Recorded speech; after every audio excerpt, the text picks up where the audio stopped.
वो आ गया।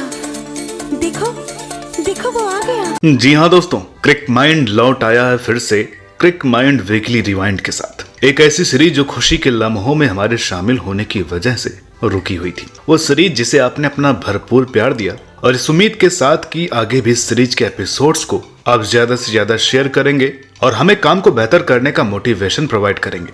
तो चलिए बिना और बातें बनाए शुरू करते हैं क्रिक माइंड वीकली रिवाइंड का 27वां एपिसोड।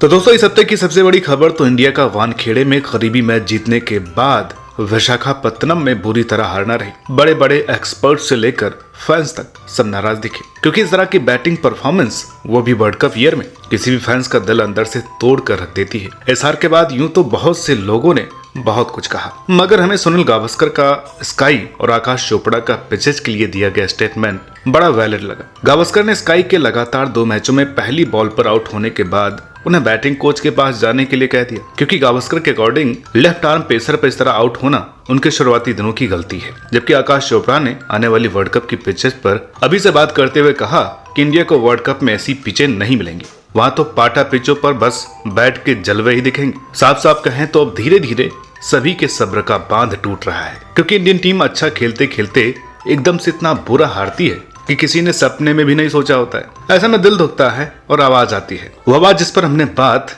कल की वीडियो में खुलकर की थी। इसलिए इंडिया वर्सेज ऑस्ट्रेलिया के बीच हुए पहले 2 वनडे मैचों का इतना ही जिक्र करेंगे। डिटेल के लिए कल वाली वीडियो को देख लीजिए।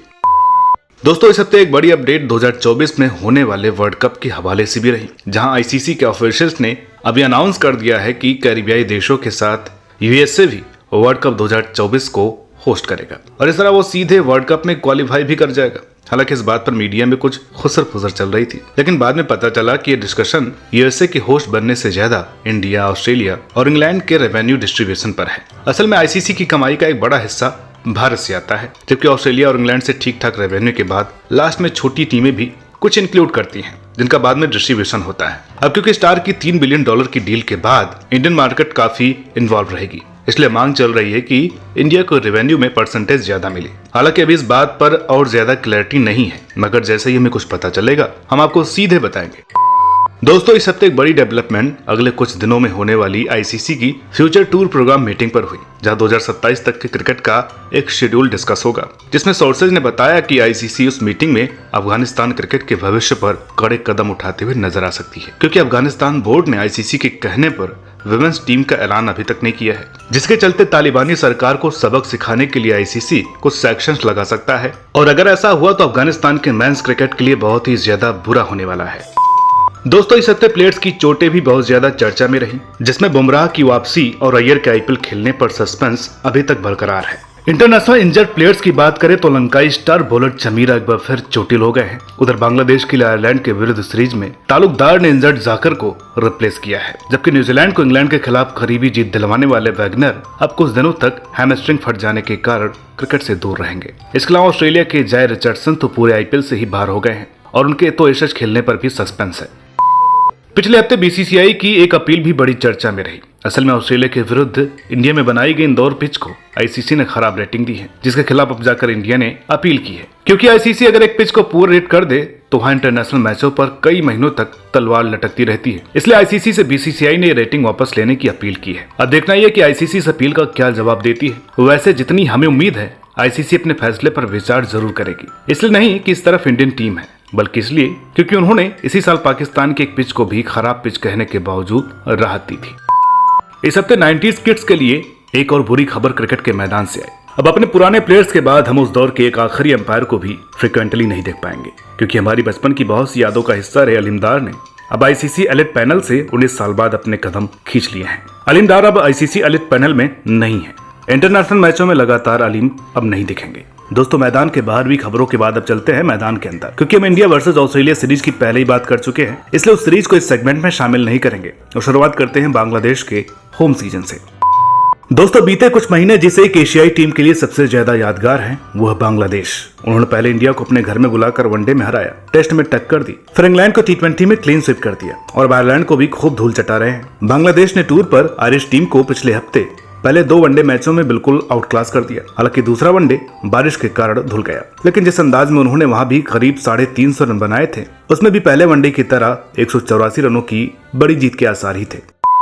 बांग्लादेश के बाद अब बात करते हैं दूसरी एशियाई टीम श्रीलंका की, जो न्यूजीलैंड में दूसरा टेस्ट पारी और 58 रनों से हार गई। इस तरह न्यूजीलैंड ने उन्हें 2-0 से क्लीन स्वीप कर दिया। लेकिन इसके बावजूद न्यूजीलैंड टीम को उन्हीं के घर में कड़ी टक्कर देने और बेहतर मुकाबला करने के लिए लंकाई शेरों की तारीफ तो बनती ही है, जबकि किवी टीम केन विलियमसन के फॉर्म में आने के बाद से लीथल और अनबीटन नजर आ रही है। एशिया के बाद अब चलते हैं अफ्रीका, जहां साउथ अफ्रीका ने दोनों टेस्ट जीतने के बाद वनडे सीरीज की शुरुआत भी हिस्ट्री रिपीट करने की उम्मीद से की है। लेकिन बारिश में पहला मैच धुलने के बाद दूसरा मैच वेस्टइंडीज ने जीतकर हिस्ट्री क्रिएट कर दी। अब देखना यह है कि क्या साउथ अफ्रीका तीसरा वनडे जीतकर सीरीज ड्रॉ करेगा या वेस्टइंडीज रिकॉर्ड तोड़ जीत हासिल करेगा। वैसे दूसरे वनडे की बात अच्छे से करें तो वेस्टइंडीज के लिए शे हॉप के शतक से ज्यादा चर्चा बाबूमा की है, क्योंकि बैटिंग के लिए ट्रोल होने वाले टेम्बा ने 118 बॉल्स में 144 रन बनाए, जिसमें 7 बड़े छक्के भी शामिल थे। बाबूमा की इस पारी का जलवा ये था कि जब तक वो पिच पर थे, साउथ अफ्रीका की जीत के आसार बने हुए थे। इंटरनेशनल क्रिकेट के बाद अब लीग क्रिकेट की तरफ चले तो वहां सिर्फ पाकिस्तान सुपर लीग ही चर्चा में रही, क्योंकि वहां बहुत जबरदस्त खेल हुआ है। इस बार 34 में से करीब 20 मैच काफी क्लोज रहे और आखिर में लाहौर कलंदर ने मुल्तान सुल्तान को फाइनल्स में 1 रन की करारी हार थमाई। क्रिक माइंड आपको इस मैच की हाईलाइट देखने के लिए जरूर कहेगा, क्योंकि जिस अंदाज में मैच पेंडुलम की तरह झूला है, उस तरह के फाइनल मैच बहुत कम देखने को मिलते हैं। वैसे ये वाला PSL थोड़ा ज्यादा खास इसलिए बन गया क्योंकि यंग प्लेयर्स ने बहुत ज्यादा बेहतरीन परफॉर्मेंस दी है। क्योंकि हम PSL पर एक अलग से एपिसोड करने वाले हैं, इसलिए बात को यही रोकते हैं। दोस्तों, इस हफ्ते लीजेंड्स लीग भी खेली गई, जहां एशियन लायंस ने फाइनल में वर्ल्ड जॉइंट्स को 7 विकेटों से हरा दिया।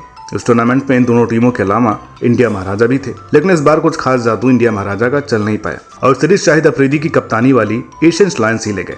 मगर सबके बावजूद चर्चा में इंडिया महाराजा ही रहे। खासकर मोहम्मद कैफ ने जो उड़ते हुए कैच पकड़ा, वो आके उनकी उम्र और साइंस के उलट ही है।